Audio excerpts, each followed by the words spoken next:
Okay. Ladies and gentlemen, this webinar we are having today, it's very, very, close to my heart. It is the second webinar.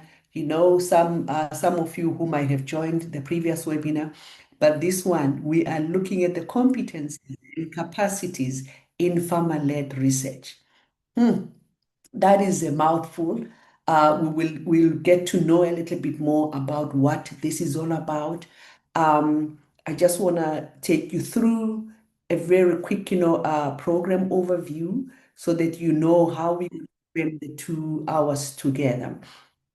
We're going to have the opening remarks and a quick, recap on the previous webinar, as I've indicated, because this is the first one.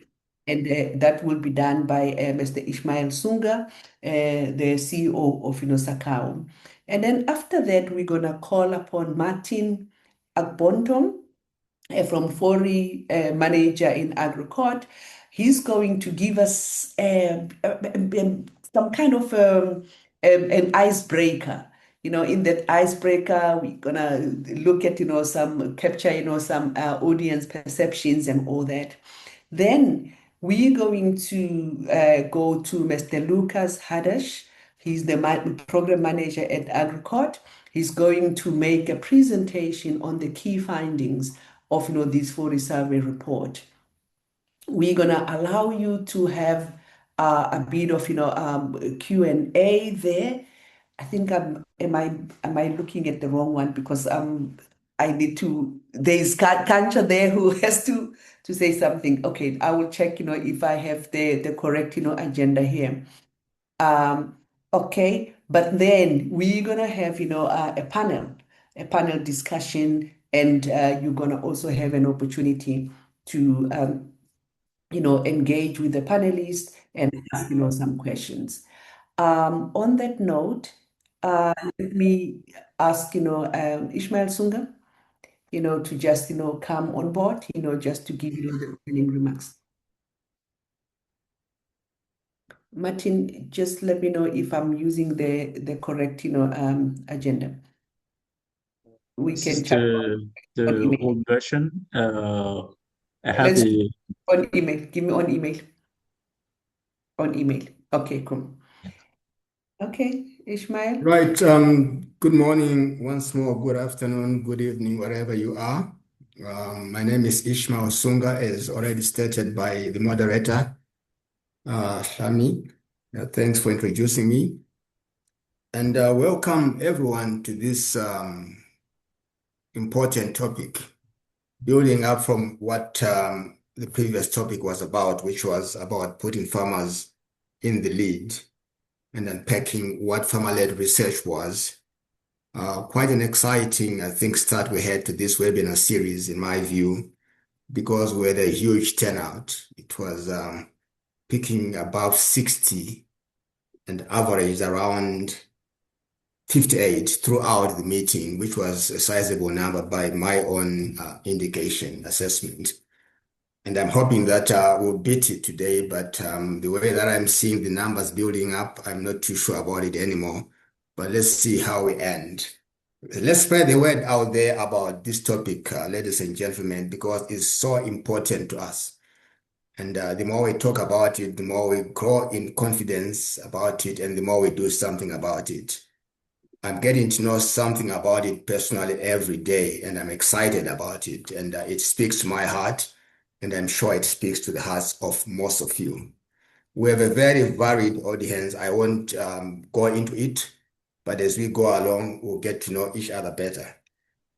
This, by the way, is a collaboration effort between AgriCode and ourselves, Sakao. And I believe that one of AgriCode's representative is going also to say a few words maybe after me. It would be nice just to say hi to everyone as a collaborative effort. And it's talking really about, as I said, putting farmers at the center of research. So it's research and it's about farmers and the farmers taking the lead. And the last and first webinar that we did was getting to know what we were talking about. And we dealt with the concepts, the definitions, the ideas, and the the context and the philosophy behind it, you name it. And I just want to highlight a few interesting observations that we gathered, and not in any order of priority, but in some order nonetheless.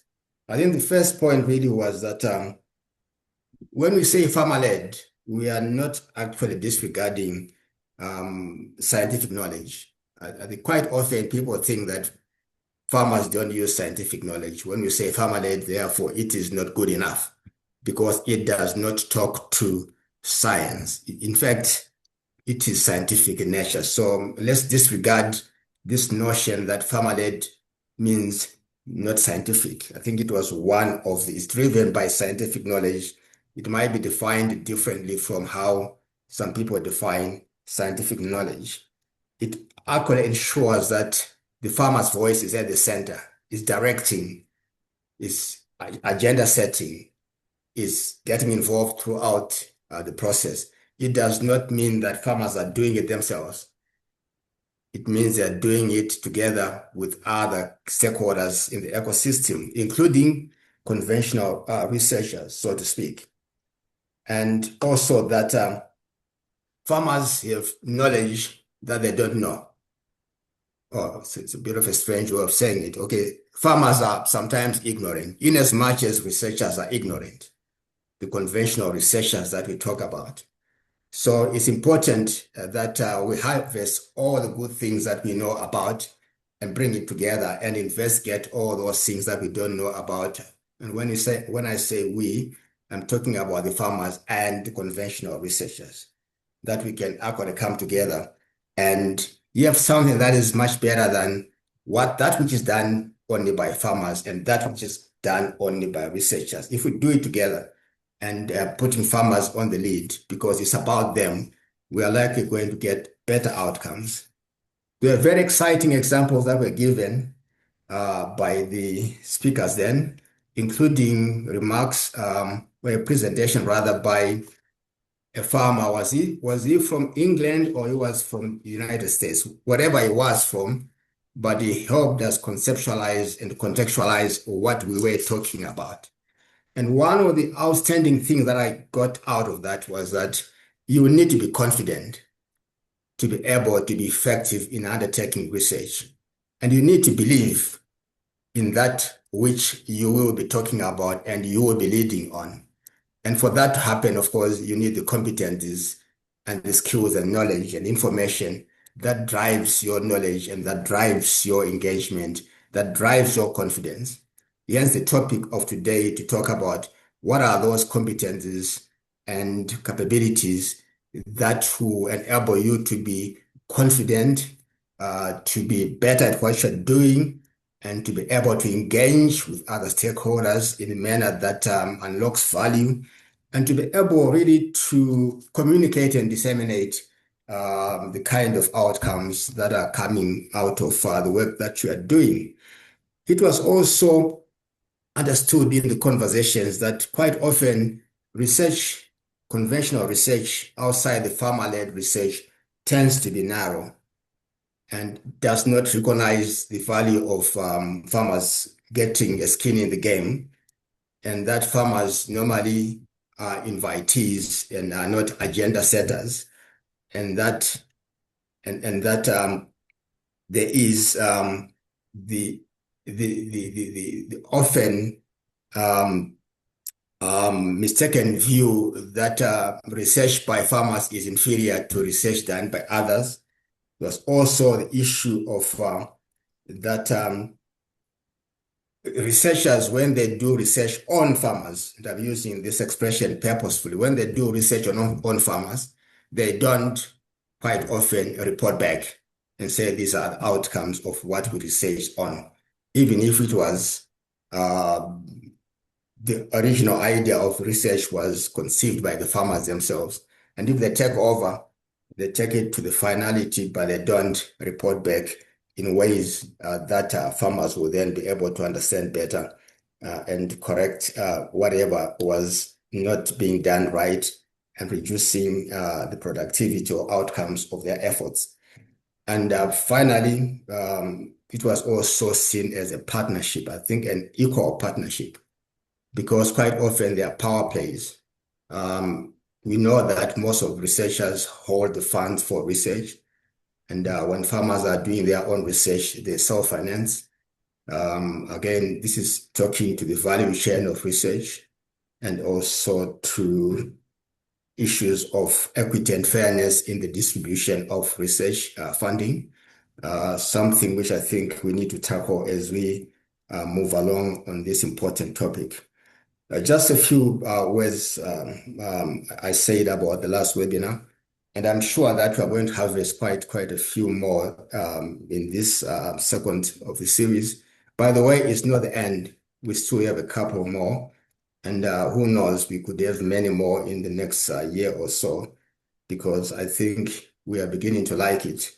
And I believe that the more scientific and the more data-driven, the more ICT enabled that the younger generation are, as we know them now, the more they are going to get into serious discussions around this topic. So it's no longer farmer-led as in the traditional farmer sense. It's much more farmer-led as in someone who is going to be doing agriculture as a business.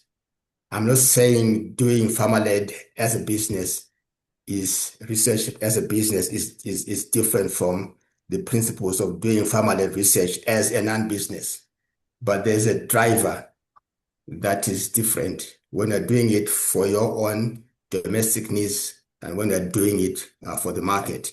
So I want to welcome in this way a younger generation of audience that we have. We have quite a few in the audience who are from our young entrepreneurs, and they will see farmer-led in a different complexion, different tone that what ourselves, I mean, let me speak for myself, than what I would see as a Madala and what my fathers and grandparents would see it as. So let's bring some fun and joy in the discussions. And I will be watching. Let's see how it goes. And I'll be probing you along the way. And I end here, Chami. Otherwise, I'll keep on rambling on and then I take away what I've said earlier. Over to you. Okay, thank you so much. I'm very much excited, to hear what you are saying. And I think what I'm taking also is that, the face of the farmer is also changing. Because in most cases, whenever they look at the smallholder farmer, we're looking at, that old and all that. But now there is vibrancy within, the farming community. Very interesting. Just in the morning, I was with the team of extension talking about, the same, issues where we're developing capacities for them to also, tell their stories, scientifically. So I see, these synergies between, this process and the process that we're doing also around, the agroecology. Without any waste of time, let me remind the people who joined a little bit late. The meeting is being there is simultaneous translation into Portuguese and French. So you just click, on the icon there, then you'll be able to understand and hear. Let me call Martin Agbotton. He's actually foreign manager at Agricot. He has a kind of, an icebreaker that he's going, to share with us. Martin, over to you. Yes, thank you, Halami. Before I move to our game, first of all, I am Martin Agbotton. Martin Agbotton, I am the coordinator of the FORE program. FORE stands for Farmers Organization Leading Research and Innovation on Agroecology for Sustainable Food System. So maybe a quick overview about FORE before we play our game to set the scene. So FORE objective is to strengthen the capacities of the farmers organization. And this initiative that this webinar we are conducting is under the FORE, is part of an initiative of the FORE program.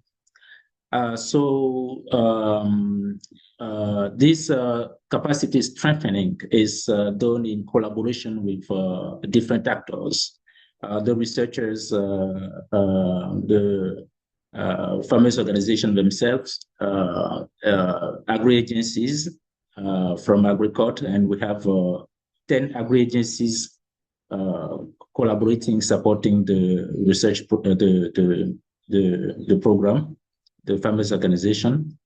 And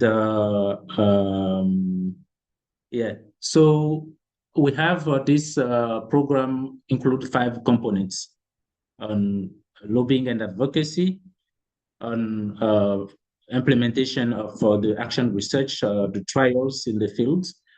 We have also a component on capitalization, webinars, implementation, and methodological support, and so on, and a component related to a reserve of funding that support emerging initiative along the implementation process.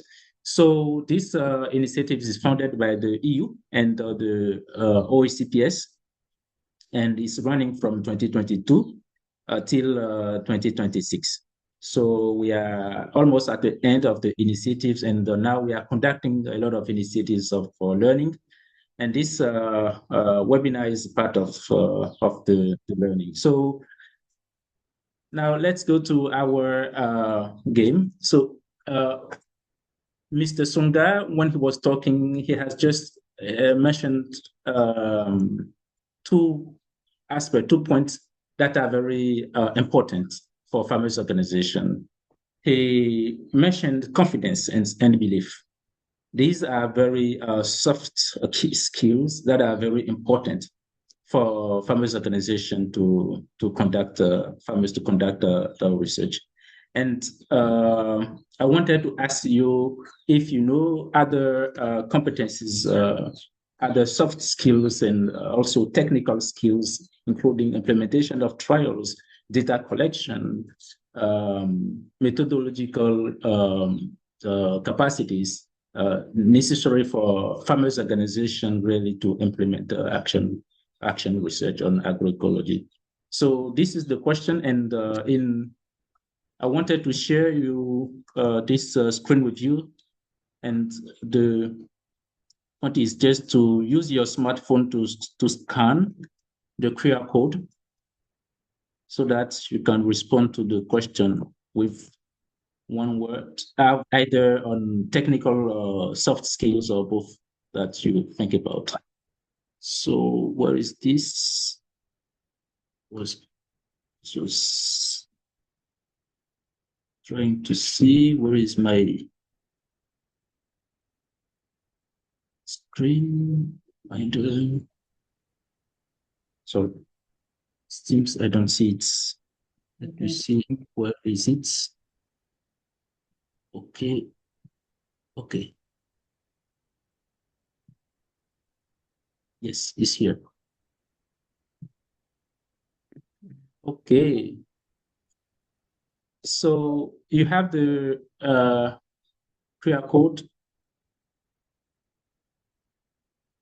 And can you see my screen, the QR code? Yes, we can see it. Okay. Something went wrong. Yes, okay. Okay, so what competencies or skills do farmers need to successfully conduct farmer-led agroecological research? Yes, already one response, confidence, technical skills, yeah, critical thinking,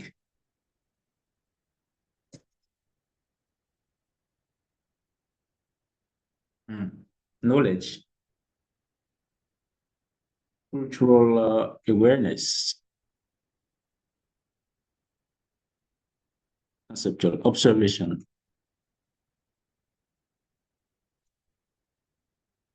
Yeah, already a lot of responses, knowledge, interpretation of results. Yes, farmers need these skills in interpretation of results with the support of researchers, conflict resolution, communication, patience. Mm. What else?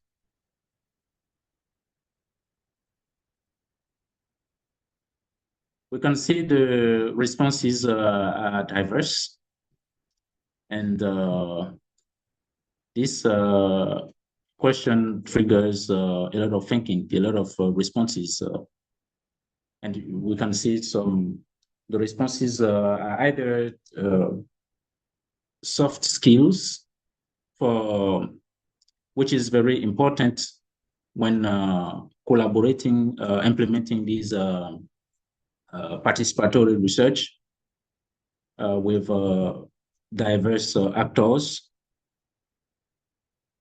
but also we need technical skills.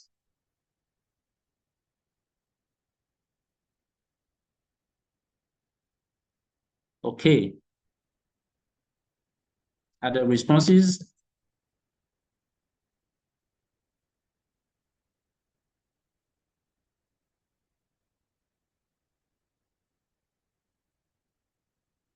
I think so. This is something very important about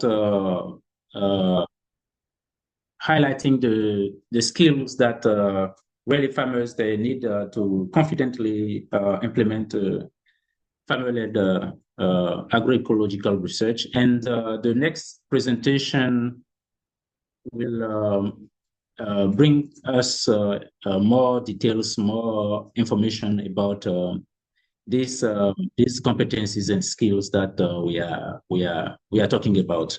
So, Halami, over to you. Okay. Thank you. Thank you. Thank you so much. We can see the responses there. I'm not going to waste any time. I think, initially I had made a mistake. This presentation that we are hearing now is going to be done by Katia Ofori, who is the CEO of Agricot. She's going to give us the presentation on the key findings from, the FORI survey that was done where they were discussing about the issues of competencies. Katja, over to you. Thank you so much, Lami. And actually, you didn't make a big mistake because what I'm sharing here is not my wisdom. Actually, all the wisdom and learnings come from the farmer organizations, farmers and researchers and agri-agencies who are implementing the FORI program that Martin just explained. And actually, Lucas is very much involved. Lucas, Martin, and myself, we then try to structure a little bit and see what are the common themes that come out from this survey that we carried out, asking about the skills and competencies. So actually, yeah, it's today I'm the speaking head, but Lucas and Martin have been very much involved in putting together what we are presenting. And you can find the document, full document on our website. You will get the information about that at the end of this. And there you see also more precisely where the quotations and the learnings really come from. Not the full names and so on, because we wanted that people can speak freely, but then you see a little bit in which country and what role the respondents have been working on this co-research. Now, it seems from this Mentimeter that you already know a lot of things, what is actually needed and what are the competencies and skills, but let's see if we can go a little bit deeper. Ishmael also in his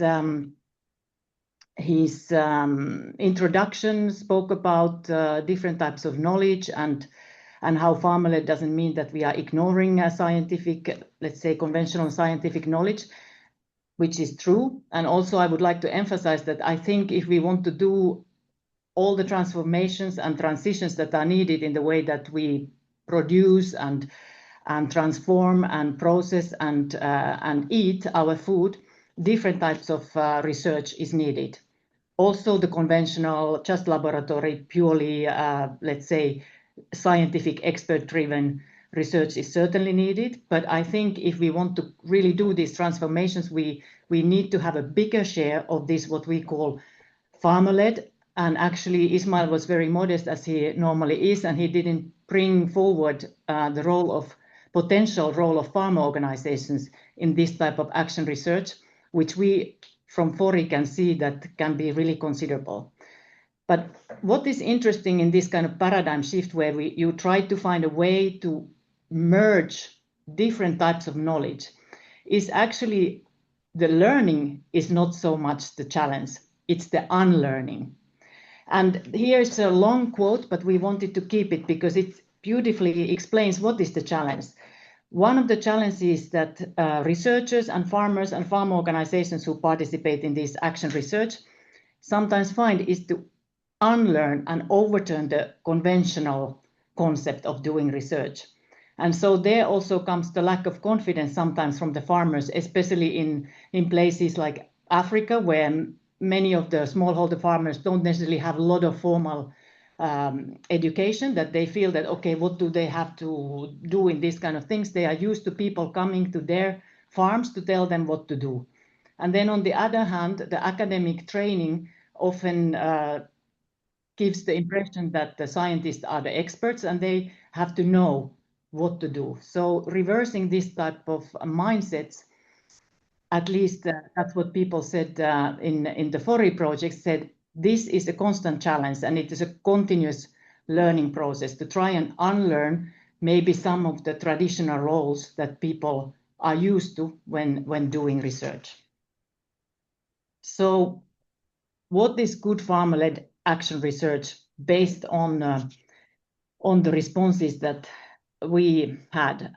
As said, it's this ownership and co-creation and equal partnership. And there are, of course, methodologies that you can use and so on, but as also the Mentimeter showed, a lot of the things are soft skills and mindsets and having patience to go through the process that maybe at some point seems that this is not going anywhere because you have to spend so much time with different actors in the process trying to understand, first of all, what is the problem? What is the problem? What kind of priorities farmers have? And how you can solve those. And there are methodologies, and we have a very nice capitalization document actually that gives one of those methods, and you can also find that from our website. But so it's a lot of work on attitude, self-confidence, and self-awareness, creating chemistry between partners, because this type of co-creation requires a lot of trust. So it's this kind of trust building, and these are, of course, skills that are not always part of academic curricula, and that's where also then farm organizations can play a big role. I think sometimes the extensionists might have already from their work this type of skills that can then be honed in certain type of capacity building, and maybe Hlami, our moderator, is involved in this type of processes to then maybe structure them more so that you really feel confident as innovation broker. Because we see in Fori that sometimes farm organization extensionists really become that. And then we can click on. So as said, it's not farmers that learn new skills only. Everybody who is involved in this learns new competencies.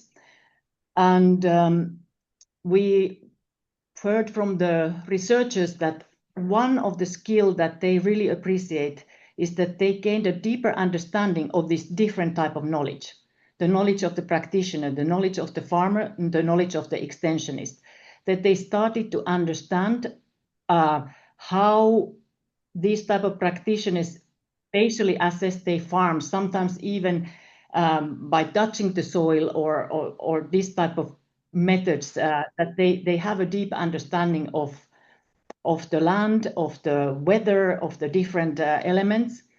and sharp observation skills, and also critical thinking if you engage in an open dialogue.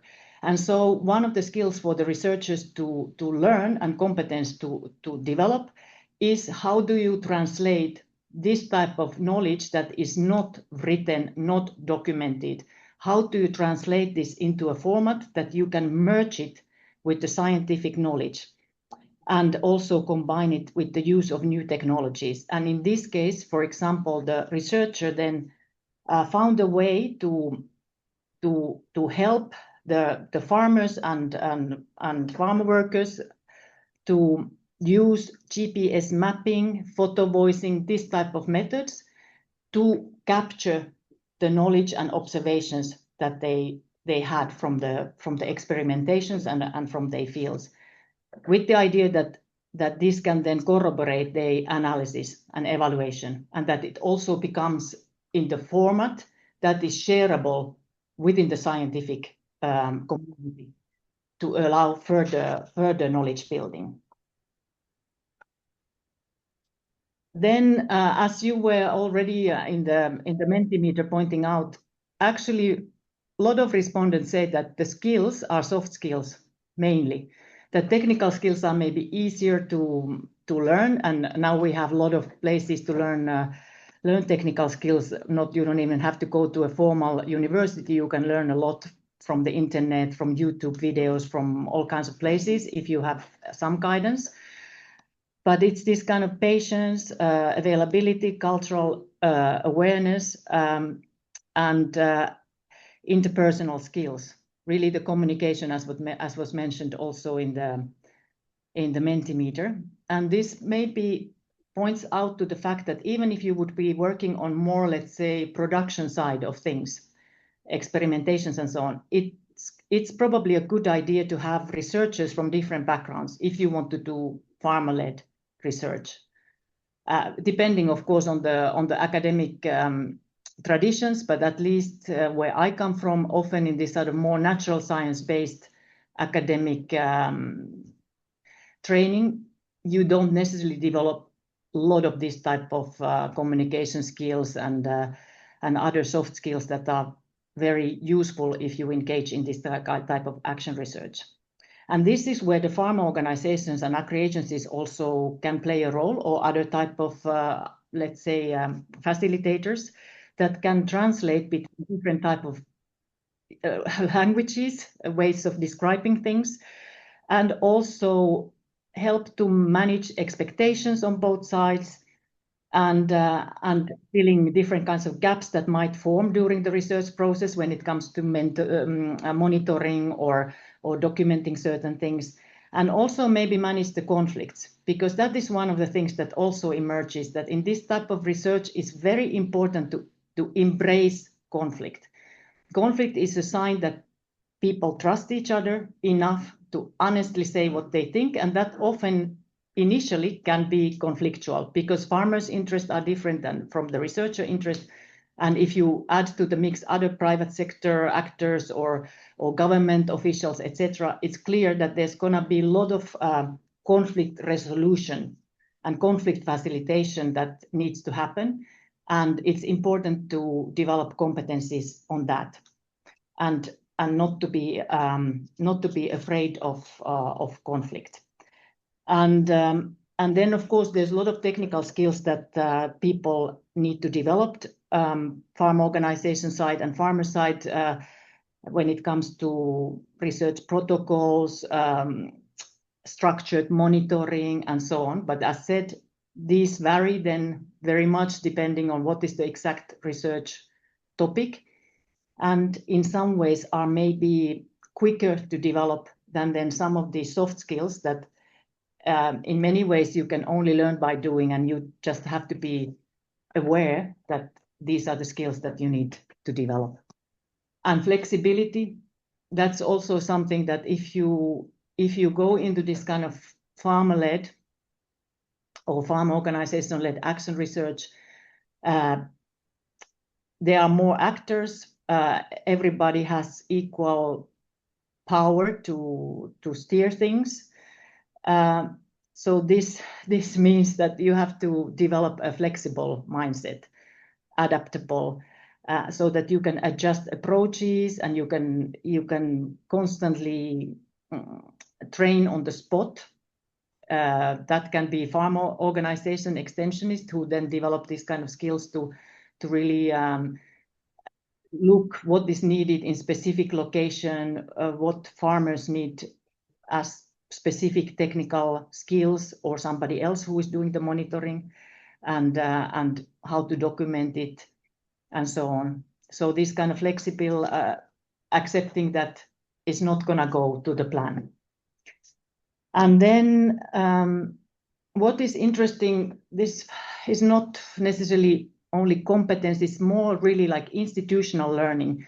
And that's why I think that Ismail was too modest talking about just farmers and not farmers organizations. But we see that it's really interesting to involve farmer organization in this type of approaches and have actually farmer organization as a coordinating entity and a budget holder and so on. Because often then everybody's busy with scaling. How do we scale? If there are innovations, how do we then have a lot of farmers to adapt? And this is where we see that farm organization is really, really interesting, let's say, host for this type of research approaches. And that's a testimony from one FO extensionist who said that being part of action research and learning the methods how to do action research strengthens their own capacity to learn, to take into account different kinds of knowledge and know-how of other players, and how to do this kind of merging of scientific and indigenous information. And so it increases also then FO's capacity to actively exchange, share, and systematize and take up the innovations that are emerging from specific action research projects as part of the extension system. So that's why we think that it's also interesting to dig deeper on this, how this is happening, and that's what we're gonna do now in the next phase of capitalization of this FORI project. This is also something what Ismail was already alluding to. We see it in FORI. It's easier to start action research on agronomic experimentation.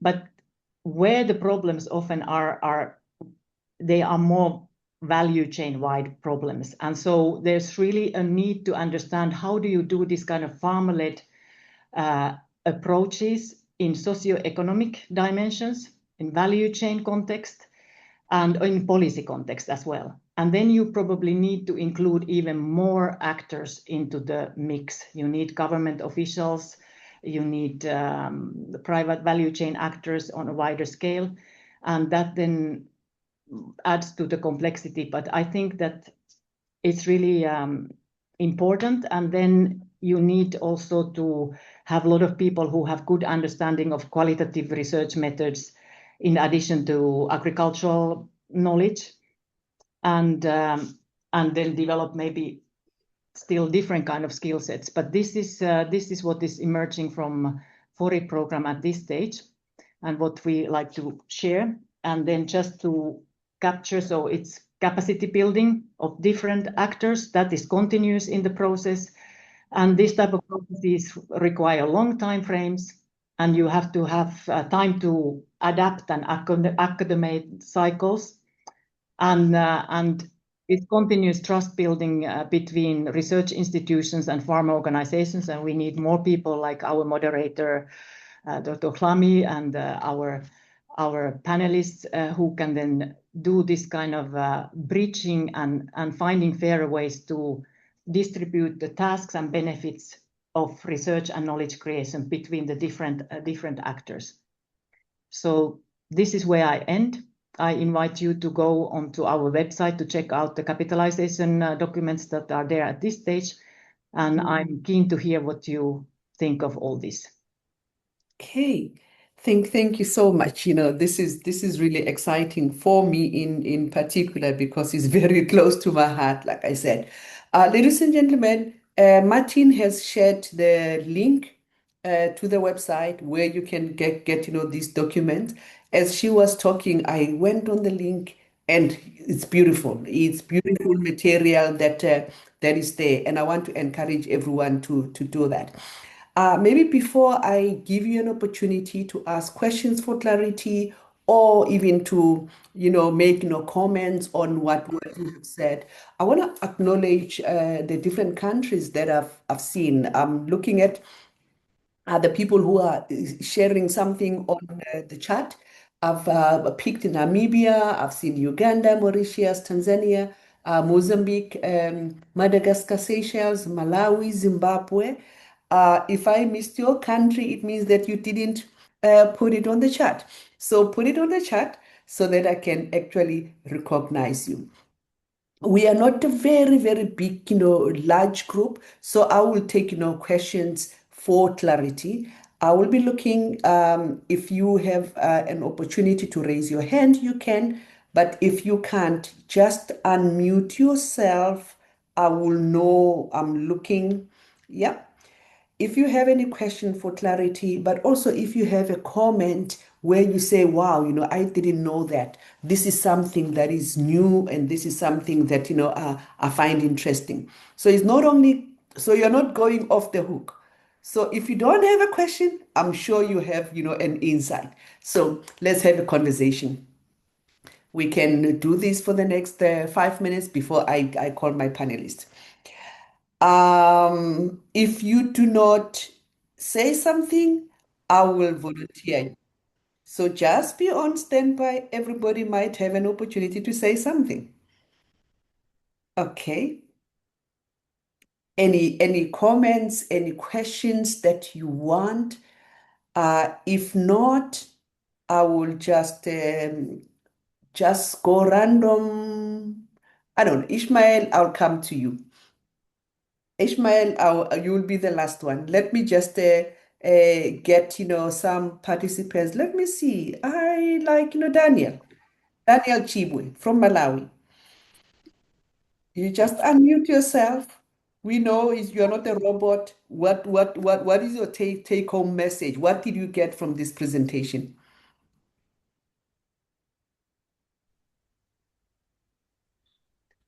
Daniel, can you hear me?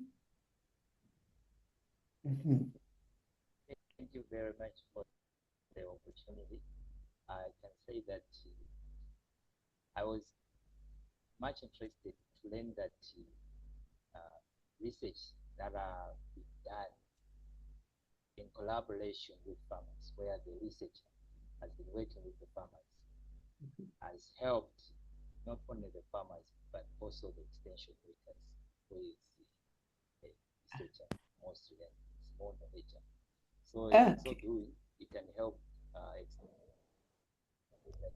their knowledge instead of just sharing, because we learn by sharing. Uh, Okay, thank you. So Daniel was really listening. So be on the spot, because I'm going to put you on the spot. I know when we do these webinars, some people join in and then they go away and do something. We're not going to do it here because I'm going to put you on the spot. Thank you so much, Daniel. I see Cooper Prince has Dr. Prince. I give you an opportunity. Then I will go to Ishmael. You just unmute yourself, Dr. Cooper. Okay. Yeah. Okay. Yeah. Thank you very much for the presentation. Um, I was just listening, and the in the farmer-led research, most of the time you would think that who sets the agenda? Is it the researcher or is it the farmer? Do you first go to the farmer and say, what are your problems? And then they spell out the problems, and then you address their challenge. That is what I would call farmer-led. But sometimes the researcher would come with a problem. I'd say, this is your problem. What do you want us to do? And then call it farmer-led. Mm. How can that be addressed? Because I see most of the time students are going to the farmers with their research projects. They already set problems, and they are not starting at the farmer level to say, what are your challenges? Okay, very, very good, point there. I will ask them to respond to that. But let me go to Ishmael. Ishmael, I know your hand has been up for long. Shami, mine was more trying to get feeler when there was a deafening silence when you started. So I thought I should come in and just say something to stimulate the discussion. But let me say something. Yes. I think one of the challenges we face is that the agricultural season itself does not allow a lot of replicable sort of testing. One should sort of find a way of short-circuiting the length of the research, because if we have to run an experiment as a farmer, it will have to be many years. You cannot sort of simulate certain things so that you can run them simultaneously within a shorter period of time and get your results, so to speak. I was just wondering whether there is a need or maybe a call for a more deliberate and intentional sort of promotion of a combination of the good parts of conventional research and merge them into a farmer-led research to be more intentional and purposeful, because otherwise we will always be running behind. And by the time the results are coming out, maybe they've already been influenced by climatic and other changes. And yet, when you're able to run them very quickly, so I mean, the challenge is how to run things very quickly than to wait for multiple seasons that happens over a longer sort of duration. The core being that may be intentional to find ways of merging some of the conventional research approaches with our own farmer-led research. That was also around, it could be around socio-economic research, could be around value chain research, apart from production, and also could be around policy research. How do we, I underline the words intentional and purposeful rather than it happening by accident. Thanks, over to you. So I'll take one last comment, from Benito. Then I will ask, Katia to make, responses. Benito? Yeah, thank you, Shami. And thank you, Katia, for the presentation. And I think it's very interesting, especially the fact that you raised that the most difficult thing is to unlearn in terms of what you have been taught or what you have been used to. Now, this raises a question that maybe you might be able to respond or others might respond in terms of if we want to change things, where do we start from? We have on one side farmers, on the other side scientists. All of them, they have their own ideologies in terms of how and what research should look like. And all of them have to unlearn if we have to move together. Then the question is, where do we start? If we focus on the scientists, should we start from the basic in terms of the curriculum itself, or work with the current scientists for them to unlearn, which is going to be difficult? For the farmers, I think Ishmael mentioned we have the young farmers here. Maybe as we involve them in these type of discussions, they will see their role in research. Maybe we can do that. But for the current crop of farmers, where do we start from? And also, there's an issue of now the whole environment under which research is done. There are a lot of players. There are policies. There are those that fund the research. How do we incorporate them for us to succeed in this? And the other thing that maybe we need to consider, especially looking at the type of farming that we have and the type of farmers that we have, especially in Africa, whether we should keep calling this farmer-led research. I was thinking maybe if we say farmer organization-led research, I'm saying this because there's collective in terms of giving much influence to farmers in organizing them. So if we say farm organizations led research, it means farm organization will be able to collect the voice and the needs and then have an agenda. I know last time when we had a webinar like this, a farmer from UK is able to participate because he's powerful and I think he's able to influence. But I'm looking at my grandmother in the village, even if he has his own needs or her own needs, she can only present them through an organized structure. So should we call it farm organization-led research instead of farmer-led, or it's the same, the naming doesn't matter? Thank you. Okay. No, thank you so much. Katja, just a few minutes. Maybe I know that some of the responses might also be, addressed by my panelists that I will be calling. But let me give you an opportunity just to respond. There was who sets the agenda, and then the whole issue of, how do we become intentional, with this hybrid, model, and, the few questions that, Bernardo had. Katja? Okay, I start with Benito's remark by saying that we, of course, think you should have also farmer organization-led research, and that's why we called FORI program, because it's farmer organization-led research and innovation. So I think Benito has the point there that when we talk about even this action research and farmer-led research, it looks different depending what type of farmers you are working with. So that's one thing.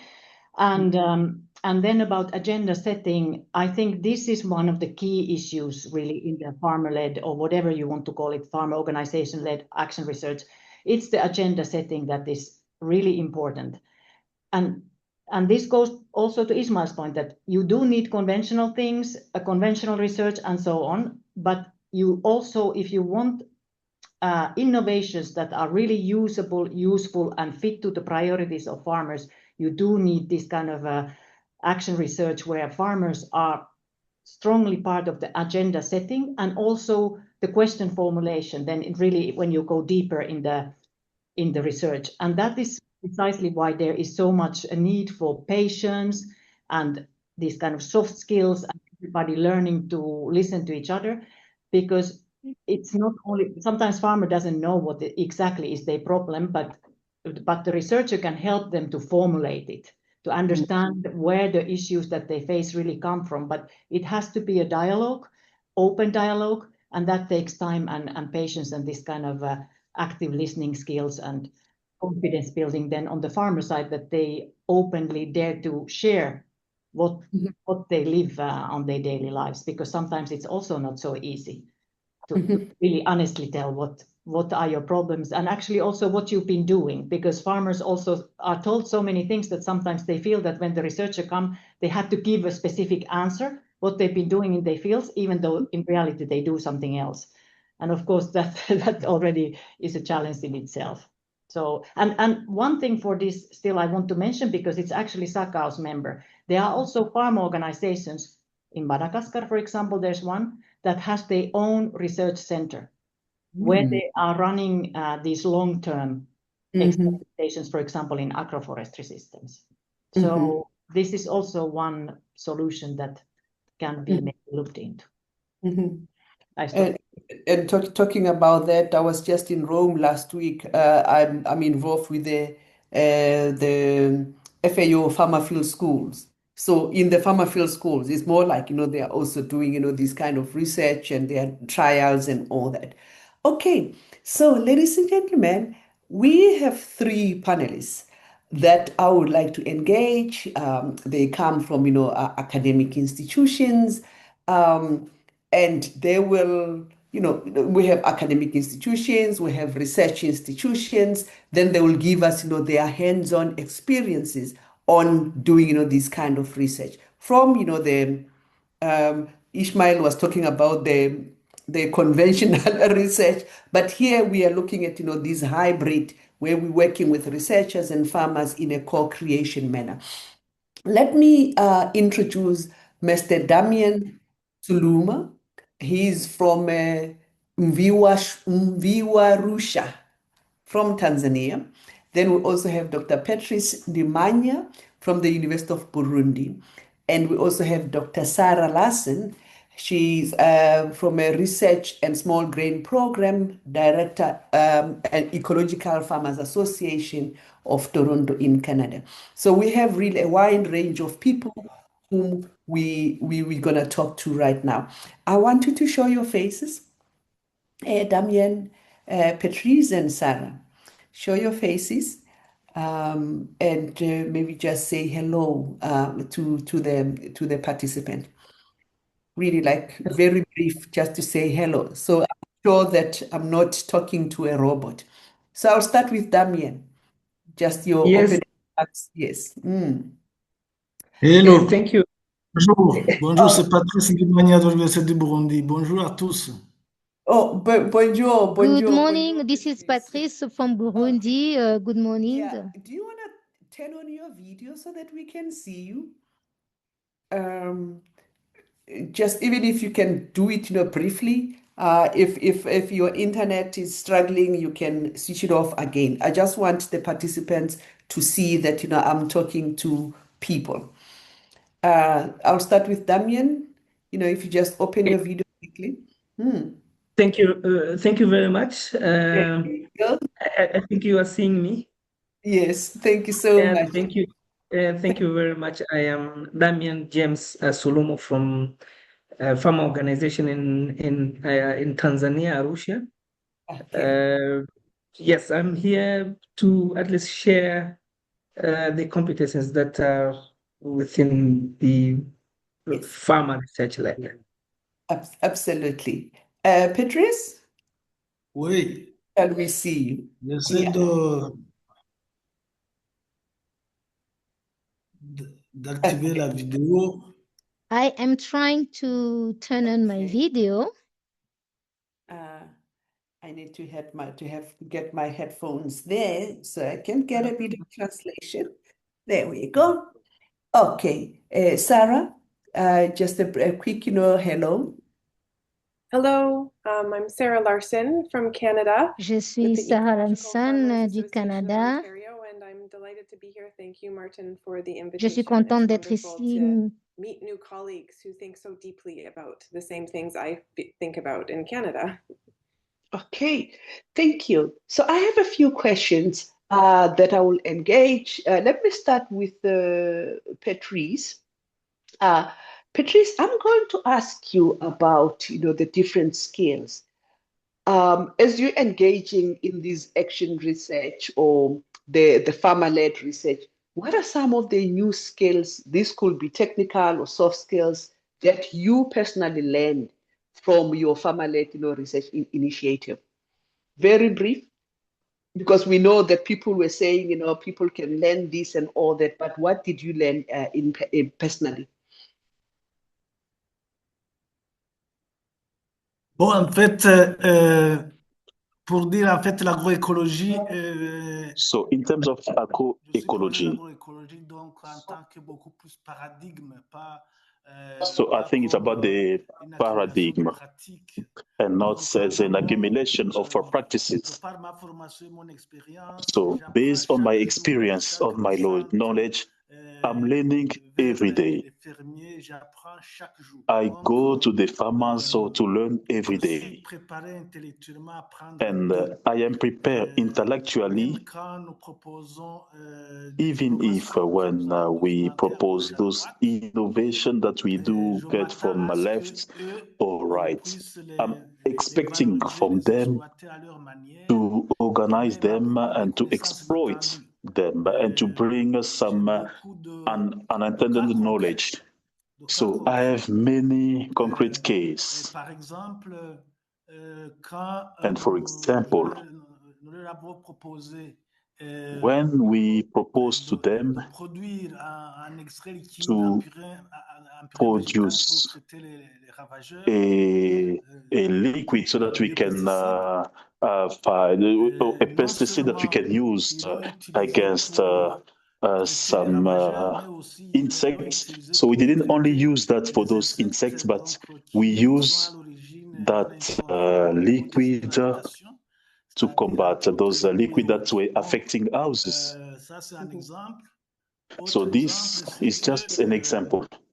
And another example on leur avait demandé is that we ask them on avait demandé par exemple des délais de fermentation qu'on avait documentés, mais dans la to pratique, put in place the documentation, but in practice, they were able to change de la qualité du produit the documents based on the L'autre quality élément, of the c'est que, products that they've par observed. exemple, quand So, on leur a proposé un engrais vert, for ils example, ont when mélangé avec we de la cendre ask plutôt them, que we on a show demandé them d'autres some choses. green Donc, je crois stuff, que, they mix them with à vrai other dire, stuff, and j'ai appris beaucoup d'eux I par rapport à was ce que je leur able ai donné. to learn many things from them. Okay. I was losing you a little bit there, but I think thank you so much, for the translation. I will come back to you because I still need, I have, some follow-up questions that I want to ask you. But let us all fly to Toronto and Canada, and we talk to Sarah. Sarah, you are working for, let me see, that Ecological Farmer Association in Toronto. Could you share some of, maybe how your farmer organizations support, this farmer-led research, and what makes your approach, unique in strengthening agroecological practices? Yeah. So the Ecological Farmers Association of Ontario it's a nonprofit organization in the province, and we represent around 1,000 farmers who identify as ecological. So they don't have to be certified in any way, but they practice. They aren't using industrial chemicals, and they're integrating diverse crops and livestock. However, they describe ecological. And 1,000 farmers isn't a lot for Ontario. It's a small. We represent a relatively small number. But the organization has actually been around for over 40 years, and we were built on this on the idea of farmer to farmer knowledge sharing. So for 30 years, we worked on field days and meetups and workshop sessions where farmers were teaching each other. So we have this real culture in our organization and in the ecological farming community around sharing, knowledge sharing. And because of that, because of our membership and our culture, farmer-led research fits really nicely into the needs of what our members want. And so how I support this is I build relationship with members who express interest in conducting a trial because they have a challenge on their farm that they want an answer to, and work with them one-on-one to develop a protocol. And we do some training, a little bit of training. I think most of the training we do with the farmers is really on a one-on-one basis in that protocol development. But what I think is important to our process in our context is that we work so not only with the farmers who are engaging in research, but with our membership at large, we work on what we call a culture of curiosity. And so we really are trying to show farmers that they are natural observers and naturally curious, and that they are natural researchers in many ways. And that I think just plants that seed, like, oh, maybe I can apply research as a tool to answer this question. And then we have a support system that will walk them through how to learn to apply the tool of research. One thing I also do, and I'll stop there for this question after that, is working on just some very basic scientific literacy pieces. So how important it is to have a variation around your mean. So we're not just seeing a single data point of results, that we're actually seeing how variable, how consistent or inconsistent is a response that you're seeing. I just conducted a trial with a farmer who was testing a new type of fertilizer, an alternative organic fertilizer. And the company, of course, they have podcasts, they have tons of, oh, this is the best thing, it works here, it works there. And he did out 6 replicated blocks, a really rigorous trial. And this product did not work for him at all. And when he went back to the company to ask for their interpretation, they said, oh, we've never done a trial that rigorous. You know, it's unbelievable, right? That farmers are being told information that is really not founded on much. So teaching them what to look for and what good data and strong signals look like, that's also what we do. I hope I answered your question. Please let me know if you want. did. No, you did. And I think you are bringing, different dimensions because you are also working with the farmers there. I like, this, what I'm learning from that is that when they are capacitated, they can also be able to challenge, things and not as opposed to taking, things that are being, shoved on you on their platter and that. Okay, so let me hear from Damien. Damien, I'm going to ask you a question around, these competencies as well, because we're talking about skills, we're talking about competences.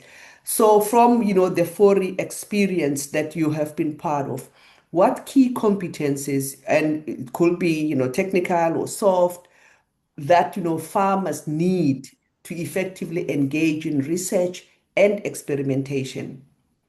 And to what extent do these currently exist and how we can actually address the gap, to strengthen them? So I'm asking you 2 sets of questions.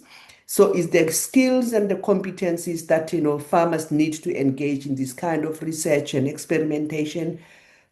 Do we have, those competencies? If there is a gap, how can we resolve that? How can we close the gap based on your experiences in Burundi? In Tanzania, No, sorry. In Tanzania, sorry. Yes, in Tanzania, yes.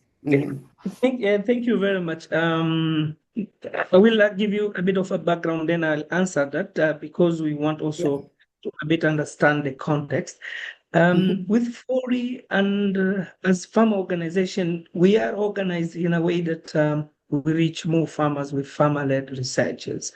And we have been working after training the farmer-led researchers, as these farmers are also spearheading to make sure that, okay, they do research, they do assessment, and they give results to the members. And we have local networks. We are organized in groups, local networks. So we have in every local network we have a farm researcher, and he has or she has a farm research trial, agroecological research trial.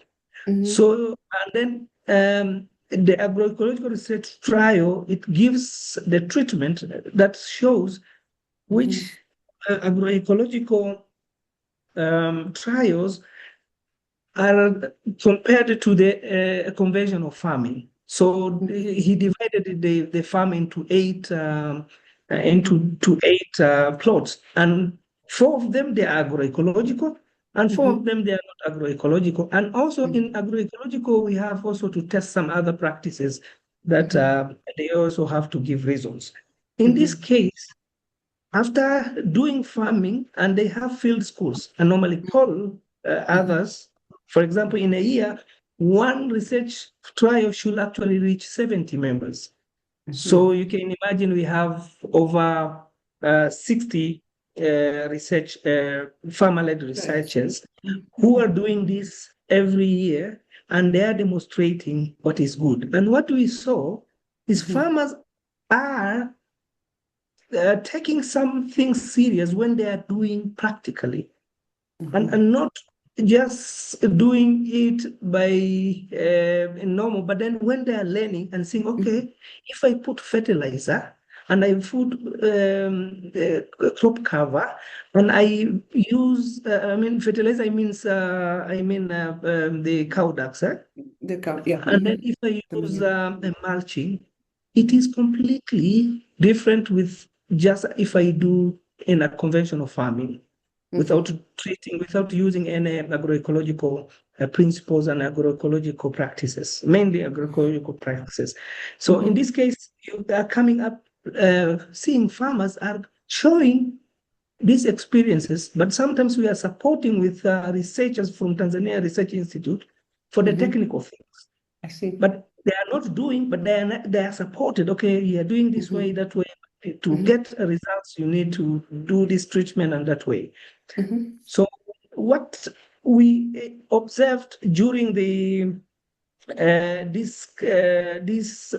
process is that farmers, they need also to understand what are the benefits of agroecological practices and non-agroecological practices. They compare and they form every quarter feedback sessions.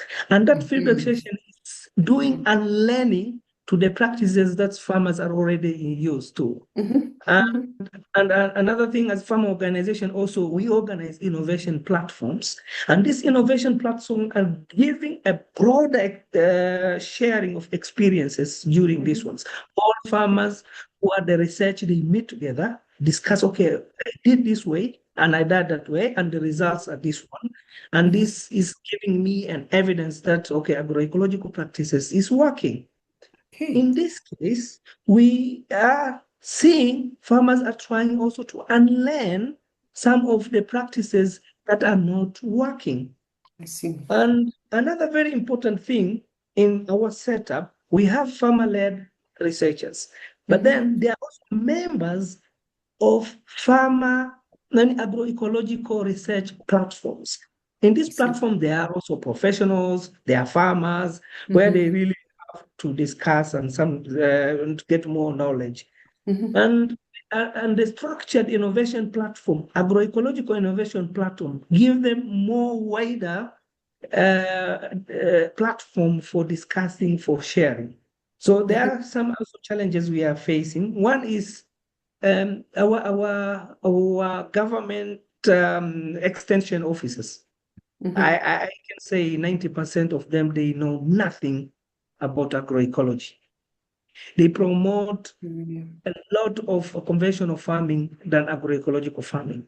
And farmers, somewhere they are confused. You guys, you are saying about agroecology, but the government extension officers, they are praising putting fertilizers, putting hybrid. Where can we really go? It's where now we're in nightmare. And that's why, as farm organization, you have to do a lot of advocacy intervention, where we want also to train extension officers on the sustainable farming, which is agroecology. And in this case, we are also seeing some of the farmers who are also farm-led researchers, they can also train extension officers because they have bases and grounds that, okay, why are we doing agroecology? We are doing this because we have sustainability, we have diversification, we are recycling, and such kind of things.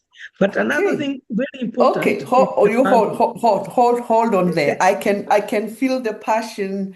The passion. If I let you go, you're gonna finish, the whole time. I want to go back, to Burundi, to Patrice. Then, if I have a bit of time, I would like to engage you a little bit more, because I have, some follow-up questions. But let me go to Burundi, to Dr. Patrice.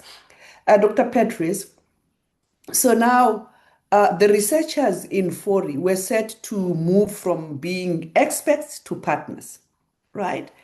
So what does that transformation look like in practice? And what kind of skills and mindset that they need to actually change in order for them to work with this research community?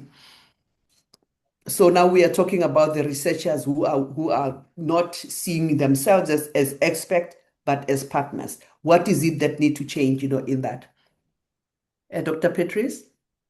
Oui. Est-ce que vous m'entendez? C'est Martin. It's Dr. Martin. Can you hear me, Dr. Martin? C'est toi qui m'as traduit. Est-ce que vous m'entendez? Oui, nous vous entendons très bien. Oui, alors, en fait, c'est la question de l'attitude du chercheur. So regarding the mindset of the researcher in this, it all depends on the context. It all depends on the personal story. So I've been working in my first career where les we essais, les essais were à champ. working through Donc, tests. We're trying dans la different logique, en tests. intrant une solution, So we're donc, bringing dans some l'approche vraiment intra-solution techniciste. based on the Mais après climate. ma formation à Paris, So after my sur training in Paris l'agriculture comparée des systèmes agraires, j'ai on changé the complètement comparative de agriculture of conception, farmer, d'attitude so I've envers les changed my fermiers. Je les mindset considère while toujours comme des going to sujets de the agriculture. connaissance, So I do comme des consider partenaires. Donc, them ça as my dépasse partner. I do consider them vraiment as those de who got l'histoire knowledge. personnelle. So Moi, it all personnellement, depends j'ai on pas your eu, personal story. mais mon collègue, nous n'avons pas eu de problème Didn't particulier so I de didn't have any travailler issue with my en colleague to work co-construction avec les fermiers parce que together with nous sommes conscients the farmers because par le paradigme we même were agroécologique qui sont les we premières were sources aware de about connaissances the et que agroecology quel que that soit being ce que the nous first source proposons, of knowledge. et eux So what disposent, are ils we peuvent proposing? We do accepter propose and they can accept de tester, d'expérimenter ou de refuser. to experiment Ils or they peuvent can aussi refuse what changer we les propose protocoles. them, but they can Donc, at least change the protocol. nous proposons, mais eux disposent. So Donc, ils peuvent we même do modifier le propose to protocole. them. So they Donc, can nous leur take it laissons or la not, liberté aussi de or modifier they le can even protocole pour modify the les adapter protocol. à leur contexte, So à we leur need to capacité. adapt everything to their Donc, c'est ça context, to their capacity. on n'a jamais eu de problème avec eux depuis So le we début never parce had que any issues with on était them conscients because we were que la aware recherche normative, that c'est the des citations, normative on ne peut research, pas transposer ça we cannot voilà, en just fait, bring it on the other way. No, l'expérience du this Burundi. is the experience that we had in L'autre Burundi. élément, c'est que And the other element is nous that organisons au début de chaque we saison, do de chaque saison organize agricole, the parce que beginning nous of en avons trois, every season because we do nous les have three réunissons seasons. So we put sous forme them de together coopérative. in a Nous cooperative, travaillons in sur group. base des problèmes qu'ils ont So eux-mêmes we work soulevés. based on Nous the leur issues that they demandons bring into d'échanger us, sur and les we réponses ask them possibles if qu'ils ont déjà we can expérimentées. change the answers based on their experience. Ils alimentent eux-mêmes la parité d'innovation. So they are the one who Ce que are nous avons documenté, commenting on the experience, et nous and leur as laissons la liberté de choisir we only give them the parmi la freedom palette to de propositions choose ce que between chacun all the va proposals. expérimenter chez lui. On n'impose So rien. everyone is going to experiment anything where he stays or in his farm. Okay, I'm going to stay with you and I want you to respond very briefly because I want to ask you about the incentive system. Because now researchers are working with farmers, they don't see themselves as experts, but they see themselves as partners. So, what do you think should change in the research trainings and the incentive systems to make farmer-led research more widespread? Because we know as researchers, we have to publish. You have to publish very fast, for you to be able to be rewarded and all that. What are your thoughts around, how researchers get trained and the incentive, system? Et je crois qu'il faudra franchement une véritable révolution parce que So I think we need a revolution l'agronomie normative a été enseignée because dans the les écoles normative d'agriculture economy, des it was décennies, des taught décennies et des from in décennies. school, it Et has been ces decades chercheurs and decades and qui sortent decades. des And those universités researchers are coming qui ont out of hérité de cette culture de university l'agriculture and they conventionnelle. inherit that Donc, culture, and this is c'est a ça la conventional way limite of doing principale. things. Nous devons So revisiter this is the main thing. I think we need curriculum de to formation revisit. pour We need to les revisit adapter our aux training. So, défis and we need contemporains en to rapport adapt them into our avec contemporary le prix de challenges l'énergie, on the les intrants difficulty, trop and we chers, les need to bring mutations qui maybe sont more polluantes. energy, more Donc, more d'abord refaire fertilizer. So, revoir le bref, curriculum au niveau we need des to agricultures revise the et aussi program that we're giving in school, and we need to recycle. Que ce soit les agents, les We cadres need des to ministères, les autorités de recycle l'environnement, les those recycler. members of Parce que the le problème ministers. que They nous need to be ressentons, recycled because c'est the que problem that we do même have si is that proposer un changement, il y a des résistances. even Y if compris aussi des we organismes propose them to change, most of the time they do resist. They don't want change. qui nous proposent les fermiers avec qui nous, So nous allons travailler. Je vous donne par exemple sometimes, un so exemple. I would like to give you an On example. avait documenté une So pratique we were able to document a où on practice mélangeait beaucoup plus where d'intrants we locaux were putting et together some avec un local additif comme fertilizer with sucre an du sucre. additive which we call sugar Tout de suite, il y a sugar des gens group. qui disent le sucre, c'est pas bon. So some people were saying sugar Tout was de not suite, il y a good, des gens qui vont vous dire on ne peut pas mettre du sucre dans and du compost. some people were saying you Vous voyez, cannot put donc, sugar in the des idées fertilizer. reçues qui So bloquent it was two ideas that was blocking documenté. innovation, Donc, en and fait, that c'est un innovation was lourd travail. documented. C'est un lourd So I travail think with vraiment de more way recyclage des cadres of et recycling, surtout insister sur les jeunes générations qui and we need to qui tell sont the très younger nature generation pour that they need to change their mindsets. le paradigme de Thank you. l'écologie soit bien Thank you so enseigné. much. Mm. Ouais. Thank you. I see that some people are missing. So there is simultaneous translation. Translation is happening simultaneously. If you just look at the icons, there's somewhere there where you just have to click and then choose the language that you want, either English or Portuguese. Okay, I still have a bit of time to ask, my question. Sarah, I'm coming to you. I'm going to ask you two questions that I would like you to respond to, briefly and together. So we have spoken a little bit about, the beauty of working with farmers and farmer-led research and all that. But what are some of the challenges that you face in your organization? And what are some of the key lessons that you have learned, in this research process with farmers so far? So you start with the challenges that you have experienced, but also, tell us what are some of the major lessons that you have learned. Mm. Yeah, well, I would like to say, and it's not to just say every problem has a silver lining, but from the data that we've collected on the process of farmer-led research in our organization, even when trials don't work out and they maybe fail or the farmer doesn't get a complete data set, what we hear from the evaluation is that practicing the process of structured observation and structured data collection is really helpful for the farmer moving forward for their operation. So I think that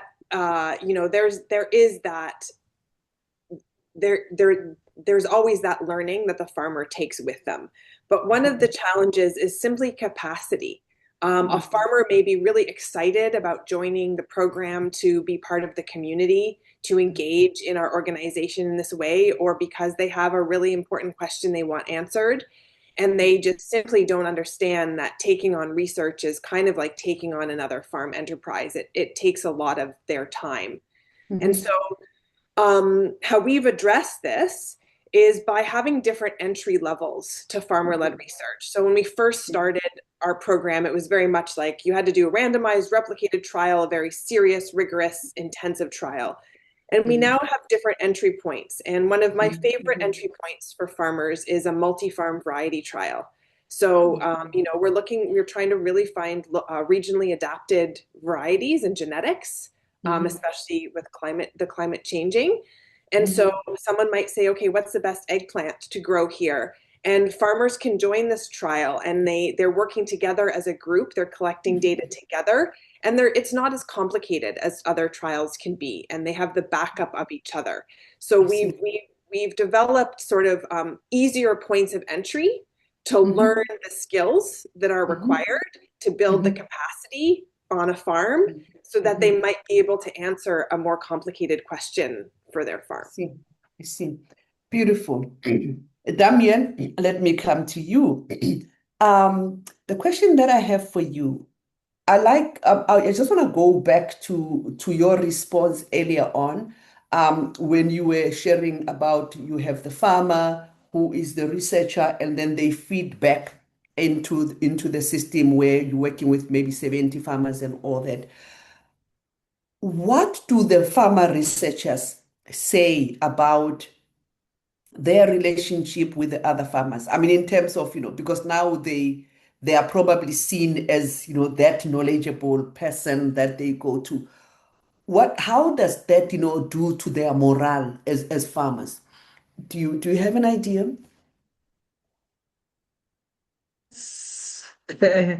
Yes, the farmers are seeing themselves like um, people that can really support their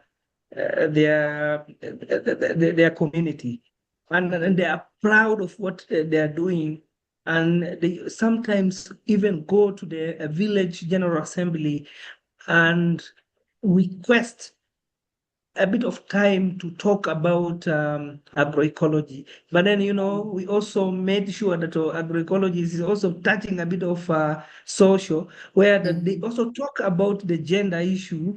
They also kind of freezing a talk bit. and okay, and this made them in the village seems like guys.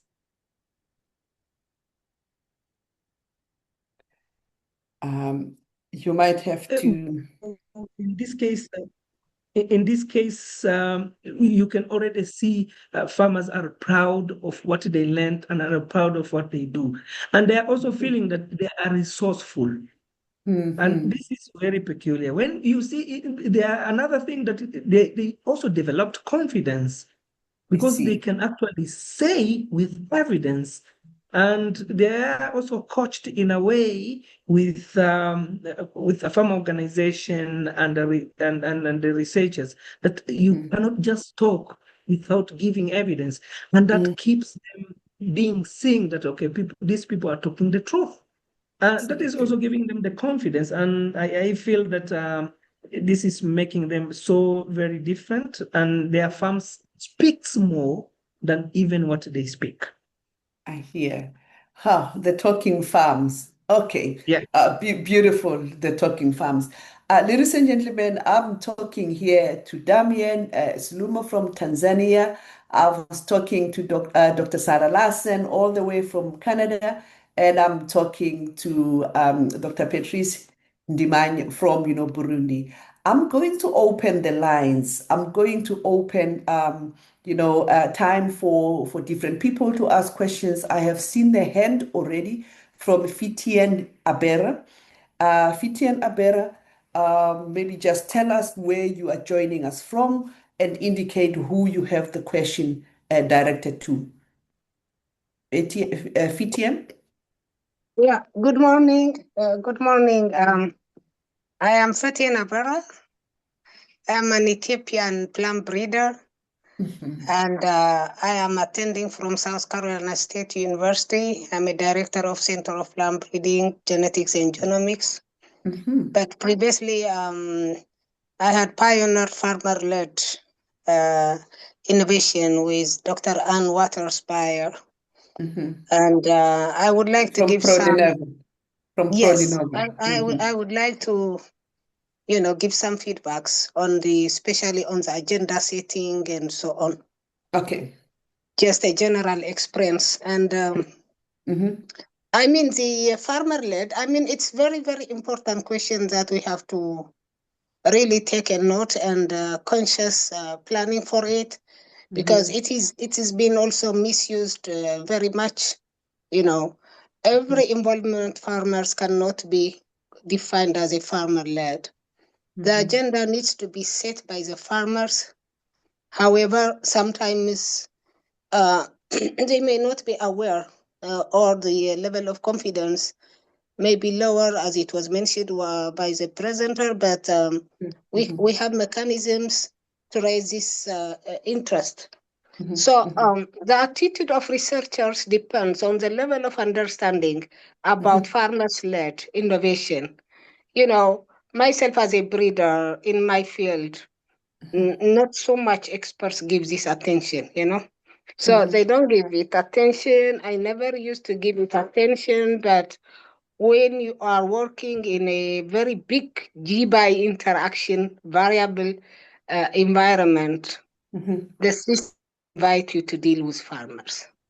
The success factor for myself was to breed for local adapted genotypes and consult farmers, not only consulting farmers, but making them decision makers in the process of selection and so on.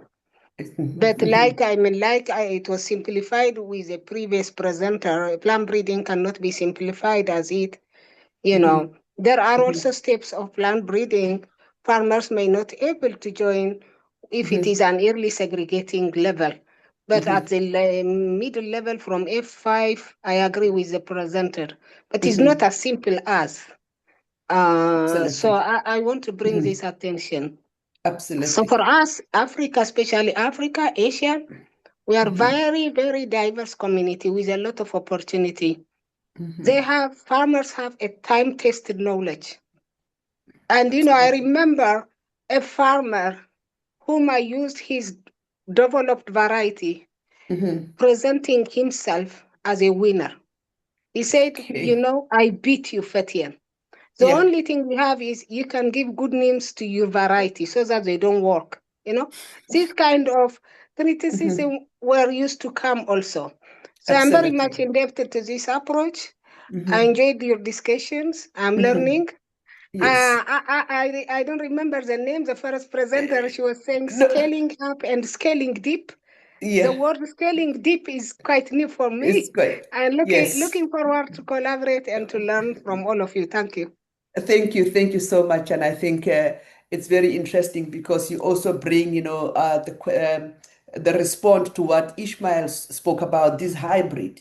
At what point do you bring, the two, knowledge systems? I see a lot of hands. Rose and Benilde and Daniel in that particular order. Very brief so that I can give, our panelists, an opportunity to respond. Rose, I start with you.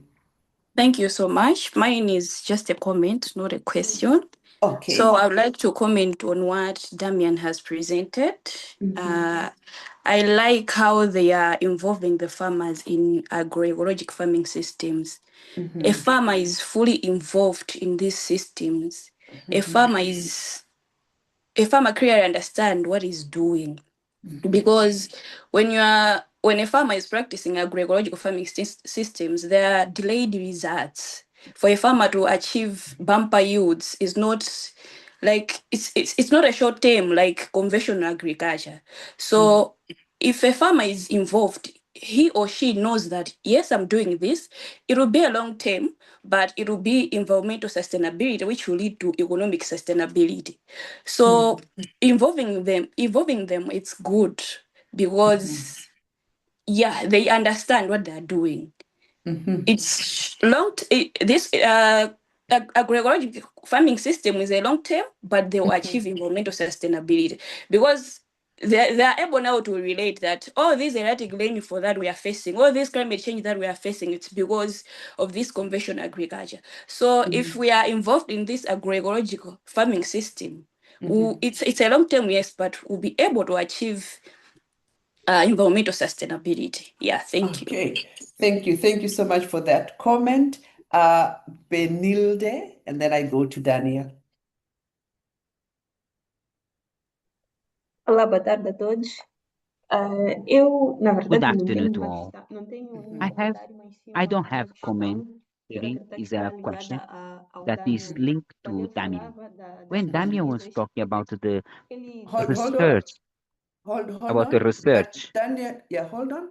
Daniel, get your Damian, put interpretation. your earphones and do Your headphone. interpretation. The Só question um is coming momento, to you. Benilde. A pergunta vai para o Damião. The question Okay. go to Damião. Yeah, muito obrigado. Continue. Então, ele falava que os pesquisadores Okay, Damian used to talk about the researchers on these works. They already go with the idea preconceived. And what we noted is that the farmers, they have their own knowledge, their traditional practices they do. And these practices, they vary by region to region, as is said.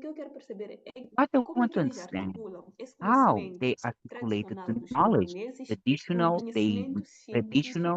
knowledge and scientific knowledge of the researchers, that they can have a synchronization of both and to cover most of the regions.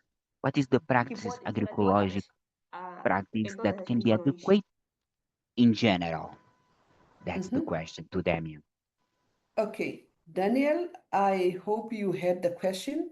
I would just want you to write it down because I have another Daniel here who wants to ask a question.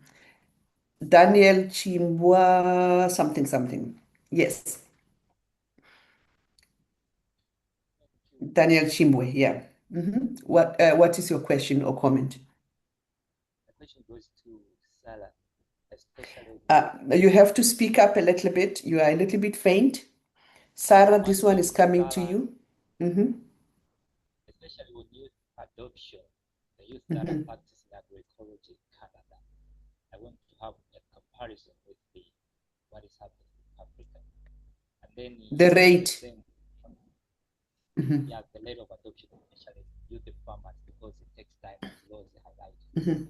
And on the same, Damian from Tanzania, what can be done to make sure that we young farmers, we are taking agroecology as the way to go? Because I'm also an agroecology farmer, and it's quite challenging for me because I know it takes a lot of time.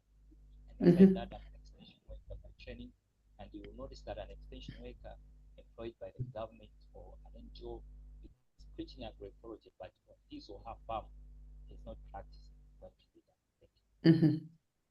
Okay, good. So there are three questions there. Let me start with Sarah, the issue of adoption, and then Daniel, you'll respond to the two questions that were directed to you. What is the rate of adoption in Canada? He wants to make comparison to Africa. Sarah? A great question. I don't actually have exact numbers. It's very low.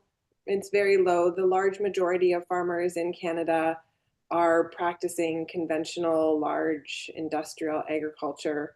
And the scale at which they're practicing is increasing, which doesn't help agroecology. I think farms are getting bigger and bigger, thousands and thousands of acres, which just almost forces the farmer into bigger equipment and chemical use.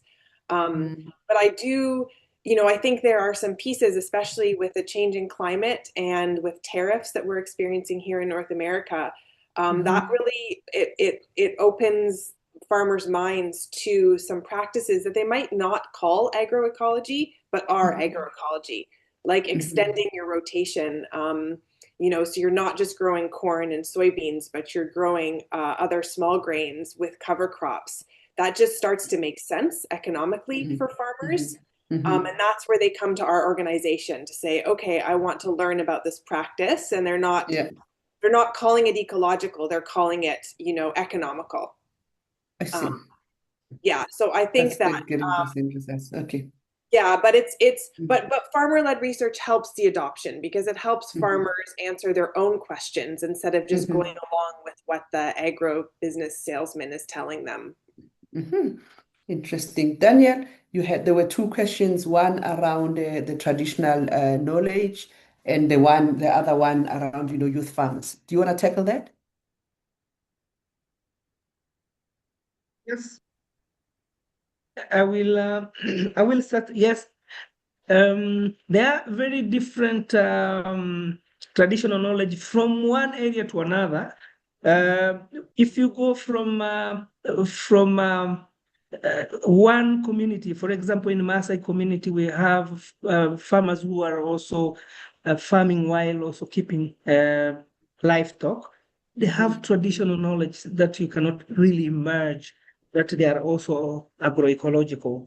And some of the places, like in the farming community, you can see they are controlling pests using herbs that we never know if these herbs can really control or scare the pest. And another one is the way they mix cropping is one of the practice.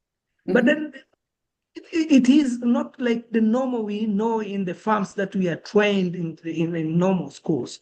They know the way they can really integrate some of the crops that are really compatible to other crops. And they know if you plant these crops, they are not maybe compatible to maize. So it's better maybe you plant this kind of, but they have reasons. And the bigger one for the traditional knowledge is about traditional seeds. They exchange seed. They keep seed. When they keep seed, they consider a lot of things, moisture. They consider the place that you cannot get pesticide. Like they hang this in a kitchen where down somewhere they cook, so the smoke is coming up, and the pest cannot really maybe say it cannot really cannot really allow the pest to eat, and that is about the traditional knowledge. Maybe another The youth one. I think there was a question from Daniel to Daniel. Daniel to Damian. Yes. Daniel to Damian, yes. Yes, that is very important. It was when we were beginning, it was really tough to get youth in, but we discovered the youth should be also in the value chain where they get quick money, but because they wish also to get. So they are in the processing. We have agroecological SMEs. I see. Because they're interested in that line, when you support there and they understand, they support elder farmers by processing the product. For example, in the honey, they process honey. They process, with 40, we supported processing of sunflower. They are running, processing sunflower, selling sunflower oil. And sunflower oil, everyone knows this is an organic. It is from the farm. They are happy with that. And farmers are really, really supporting the youth business. Thank you. Thank you so much. Thank you so much. So just to close, this part for the discussion, I want to ask, my three panelists what I call the parting shot. Very brief in 30 seconds. What is your parting shot? I'll start with Sarah. Literally in 30 seconds. And Martin, organize yourself there for the evaluation form. What is your parting shot, Sarah, in 30 seconds? I'm having a hard time understanding. What is your parting shot? What is your key message that you want to leave everyone with in 30 seconds? It's not specific to my organization, but I'm finding it so fascinating and comforting to hear that there's the outcomes of farmer-led research and the power of farmer-led research is consistent across the world, it seems. And so that, I think, brings us a lot of evidence as practitioners to have this be funded, because it's very compelling. The consistency of the output is of the impact is very compelling. Okay, Dam, your parting shot in 30 seconds? Yes, I think if we are appreciating farmer-led research, will spread the agroecological transformation wider and wider. And the final one is, let us make sure that the agroecological practices also connect with the economy, and this should be also in all value chain. The processing should be really taken care of. I see. Okay, Dr. Petris, what is your parting shot in 30 seconds? Martin, si j'ai compris, c'est ce que le message clé que je peux partager. I think you want me to give the keyword, right? Yes, yes. The key message or your take home message in 30 seconds. Voilà, en fait, le message clé, c'est que en termes d'innovation agroécologique, in terms of innovation agroecologic, there is a great potential. There is a lot of innovations that have been done all over the world. And yes, this This can encourage us to help to the point where we can capitalize things so that we can cover all the dimension of the productive system. Knowing solar, I believe that the researcher have found a lot of things. So we would. And the second message is that we need to invest into accumulation of resources of ecosystems. Merci beaucoup. Not I didn't share the last one. No, merci beaucoup. I'll have to stop there, the 30 seconds. Before I give Martin to do the evaluation, the Gen Zs will tell you if there's no picture, it did not happen. So I want everybody to open their videos. We take a group photo. Just, open your video so that we see you are here. We take a group photo while Martin is preparing for the. There we go. Aha. I like it. So you are there, you are alive. You don't just put the thingy and run away. People are here. We take a group photo. Martin, you can also take with yours so that you can have it. There we go. There we go. The Gen Zs will tell you if there is no picture, it did not happen. Okay. Thank you so much. Okay, thank you so much, ladies and gentlemen. I give it back to Martin to do some evaluations, and we take it back to Ishmael Sunga to do the closing remarks. Martin, over to you. Yes, thank you, Halami.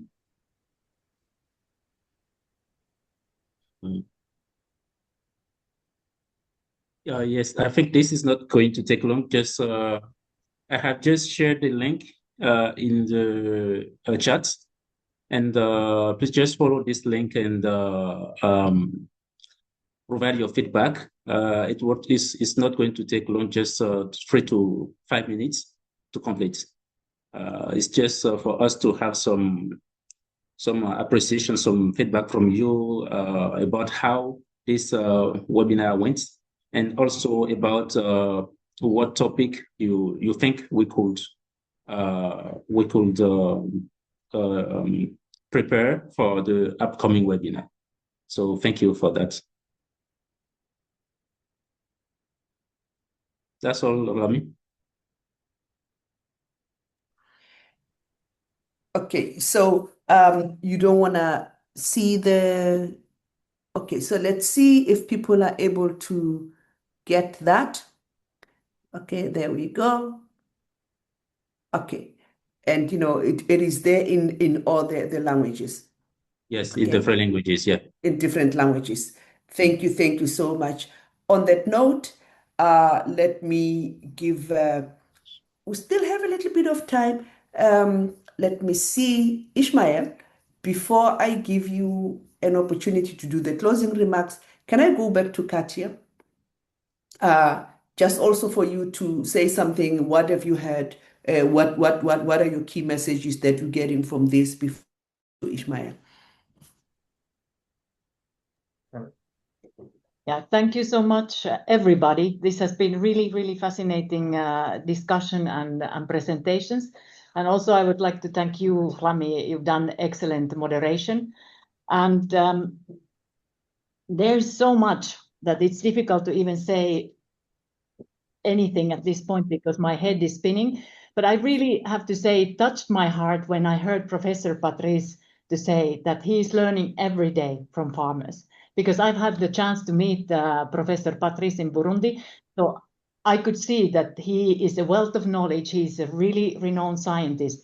And that if he says that farmers are the first source of knowledge for him, and that he's seen so much farmer innovation that should be recognized and scaled and documented, I think we are on a good path here. We are trying to do the right thing. And otherwise, what I also really liked is this culture of curiosity. I think it's what we are. We are a community of curiosity, and I'm really thankful for Sakao that they've taken us along to this path. And I hope that we can continue, and I look forward already now for the next session on this series. So thank you, everybody. Thank you. Ishmael Sunga, some key takeaways from you and the closing remarks. Over to you.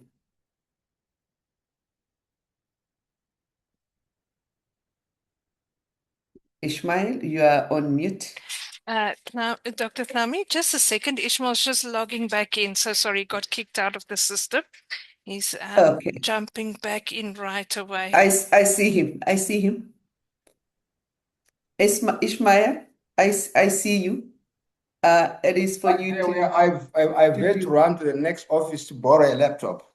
I crashed out. Something happened. I won't blame it on Competencies, not this time. Right. Apologies, ladies and gentlemen, and thanks, Thami, for handing over to me to finalize. And thanks, panelists, facilitators, translators, you name it. And it has been an exciting, once more, conversation. I wanted to ask quite a few questions, but there was not enough time. And I'm sure that I'm not alone. There were people who wanted to make their observations and comments, which shows that we really are onto a good thing, because we want to keep on discussing, and discussing is learning, and learning is actually improving what we do institutionally, as well as what happens at the farmer level. I got quite a few new words to add to my vocabulary, this time very consciously. I picked up words like community. It has to be done by a community. It's not so much about a farmer being alone. I think community is a key word. I also heard the word culture, and it kept me thinking that actually we need to, and I heard the word paradigm as well. We need to actually bring some purposeful consciousness about farmer-led research by the farmers themselves. I think we do research, but we are doing it subconsciously. I think it's time that farmers' organizations begin to promote more purposefully and intentionally the concept and the paradigm of farmer-led research. Otherwise, it remains hidden from the farmers themselves. They will be doing things, but not consciously doing things that will actually be beneficial to them. I heard also the word sharing. It's about sharing as a community. I also heard the word knowledge. And then I said, okay, let me try and construct something from these words. And what came out of that was it's a community culture of sharing knowledge and experience. So that's my take home words. But the key thing being that to have a community, we need to promote community, because if you're doing research on your own, yes, it will go some way, but if you do it together as a community that is actually moving together in a purposeful direction, then we are on to a good thing. And just also to say one last observation, that let's not, in my view, I might be wrong, but let me hazard a guess here, that farmer-led research is not only in relation to agroecology, it's in relation to any agricultural research. Because quite often I've been seeing that you're saying it seems to imply that it is about non-conventional research, approaches. It cuts across. It's only that in this program, we are focusing on agroecological research, but it can apply to any type of research.